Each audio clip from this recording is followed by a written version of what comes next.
So जसरी मैले भनेको थिएँ नि कि ग्रेभिटीको इन्फ्लुएन्समा खस्न त खस्छ, जे चिज पनि खस्छ, तर कति स्लो खस्ने भन्ने कुरा हो क्या। बुझ्यौ नि? तर बगेको पानीमा मरेको माछा माथि पहाडतिर गएको पनि देखेछ। एउटा रिसर्चले सो गरेछ होइन, वेक वाटर वेक्स रिभर वेक्स भयो भने वा कुनै त्यो घुमेको त्यो थियो नि एउटा घुमेको यो रुखको के त्यसलाई पानीमा हाल्दाखेरि त्यो माथि बगिरहेको थियो नि त, अनि एउटा नली खोल्दाखेरि पानी तल खसिरहेको त्यो चाहिँ माथि गइरहेको हो, त्यस्तो पनि देखेको थियो नि त। सो यही कुराले जन्म दिन्छ एउटा, यो कुराले जन्म भन्दा पनि मैले के चिज एक्सपिरियन्स गरेँ भन्दाखेरि जब अक्सिजन हुन्छ नि, अक्सिजनभित्र लिक्विड हुन्छ कि अक्सिजनको यत्रो ठुलो फलामको हुन्छ नि होइन, मान्छेलाई चढाउँछ नि, त्यो लिक्विडमा हुन्छ कि भित्र, अनि बाहिर आउँदा ट्रान्जिसन हुन्छ कि लिक्विडबाट फेज ट्रान्जिसन भएर चाहिँ त्यो ग्यासेसमा चेन्ज हुन्छ क्या। त्यस्तै रेफ्रिजरेसनहरू पनि बाहिर तातो हुन्छ, भित्र चिसो हुन्छ क्या होइन। त्यस्तै चिसो र तातोको ट्रान्जिसनहरू छ नि, चिसोदेखि तातो हुने वा तातोदेखि चिसो हुने ट्रान्जिसन।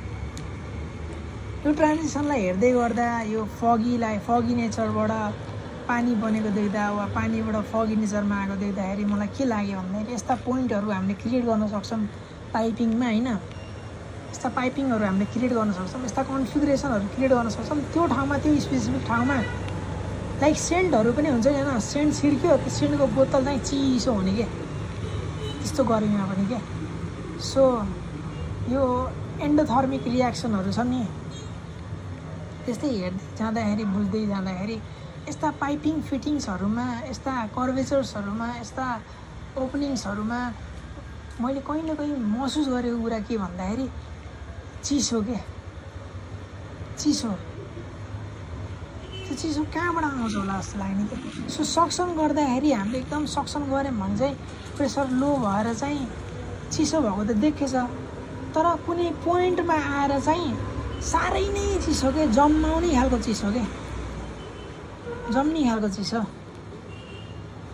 हो। त्यो ट्रान्जिसन हेर्दैछु मैले होइन, त्यो फ्लुइडिक ट्रान्जिसन हुनसक्छ र त्यसलाई चाहिँ त्यो पोइन्टहरू त्यस्ता हामीले आफ्नो घरमा पोइन्टहरू गराउन सकिन्छ। अनि त्यो पोइन्टमा गएर आफू बस्दा चाहिँ सुत्दा चाहिँ आफूलाई फिल हुन्छ क्या, यहाँ त चिसो छ, आनन्द छ, एसी जस्तो छ, एयर कन्डिसनिङ छ जस्तो हुन्छ क्या।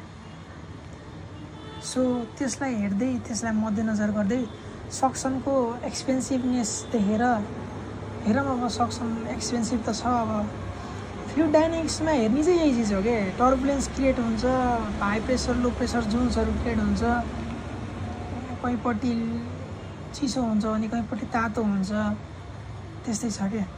सो यो कुरालाई बुझ्न पर्ने भएको छ र यो कुरामा चाहिँ मैले देखेछु यो चिसो छ।